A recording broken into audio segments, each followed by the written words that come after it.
حضور سید عالم صلی اللہ علیہ وآلہ وسلم کی 4 احادیث مبارک، یہ لاکھوں احادیث کا خلاصہ ہے، یہ میں آپ تک پہنچانا چاہتا ہوں۔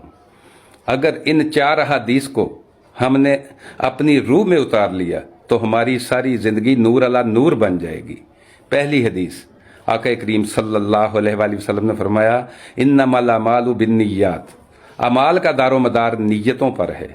اور دوسرا آقا کریم صلی اللہ علیہ وآلہ وسلم نے فرمایا حلال بھی ظاہر ہے اور حرام بھی ظاہر ہے، لیکن آپ صلی اللہ علیہ وآلہ وسلم نے فرمایا حرام اور حلال کے درمیان کچھ شبے ہیں جن کو زیادہ لوگ نہیں جانتے ہیں۔ آپ صلی اللہ علیہ وآلہ وسلم نے فرمایا جس نے ان شبوں سے اپنے آپ کو بچا لیا اس نے اپنے دین کو بھی بچا لیا، اس نے اپنی عزت بھی بچا لی، اور جو ان شبوں میں پڑ گیا وہ غلط کاموں میں پڑ گیا۔ اللہ اکبر۔ اور تیسرا آقا کریم صلی اللہ علیہ وآلہ وسلم نے فرمایا کسی شخص کے ایمان کا حسن یہ ہے، کسی شخص کے ایمان کا حسن یہ ہے کہ وہ فضول کاموں کو چھوڑ دے۔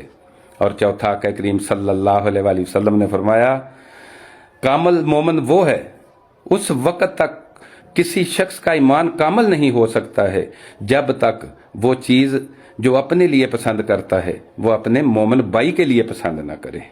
تو ان 4 احادیث کو اپنی زندگی میں شامل کر لیں، ان پر عمل کریں۔ جزاک اللہ۔